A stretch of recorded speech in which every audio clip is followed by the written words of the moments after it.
Donc il y a une grue actuellement dans le fond du terrain là, qui est en train de creuser une mare pour les amphibiens.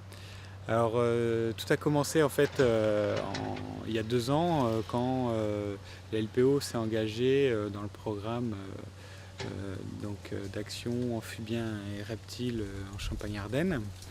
On a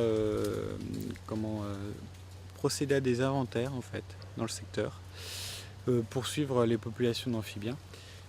Et on s'est rendu compte qu'il y avait des belles populations de tritons crêtés, entre autres. Il y a aussi beaucoup de grenouilles agiles, grenouilles rousses, du triton ponctué, du triton palmé et du triton alpestre. Donc on a une population d'amphibiens ici qui est assez importante. Le triton crêté, c'est une espèce phare parce que c'est une espèce qui est inscrite à l'annexe avec directive Habitat. Et c'est une espèce qui est menacée et qui vit dans des mares, ce qu'on appelle les mares à abreuvoirs. Elles portent bien leur nom. Donc avant ici il y avait beaucoup plus d'élevage, beaucoup plus de vaches pour le lait, pour la viande. Et donc les agriculteurs ce qu'ils faisaient, comme le sol est très argileux, c'est qu'ils creusaient un trou dans la terre et les vaches pouvaient ainsi boire librement quand elles le voulaient.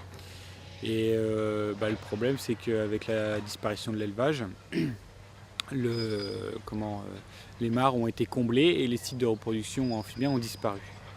Ce qui fait qu'il reste très peu de mares à abreuvoirs. Les quelques mares à abreuvoirs qui restent sont le plus souvent abandonnées, ce qui fait que les arbres ont poussé dedans, elles se sont comblées naturellement et donc elles sont devenues beaucoup moins favorables pour les amphibiens. Alors par ailleurs, la LPO mène aussi des actions pour justement dégager et réouvrir des mares à abreuvoirs qui ont été abandonnées. Et parallèlement, ici, en fait, on a eu l'opportunité de créer de nouvelles mares qui ne seront pas des mares à abreuvoirs, puisque ici, l'agriculteur qui a repris les terres, il va remettre de l'herbe, mais uniquement pour faucher. Donc ce sont des mares toutes simples. Et on espère, on est à peu près sûr d'ailleurs, qu'elles vont être colonisées par les différentes espèces d'amphibiens, et notamment par le triton crêté. Donc ce projet de création de mares, donc on va en créer 4 au total sur le secteur de Saint-Rémy. Si on a l'opportunité d'en créer plus, on en créera plus. Ce qu'il faut quand même pour qu'on ait une population viable de tritons crêtés, avoir un réseau de mares qui soit suffisamment dense pour qu'il puisse y avoir des échanges de population. Donc à partir du moment où il y aura plus d'échanges de population, la population sera en meilleur état de conservation.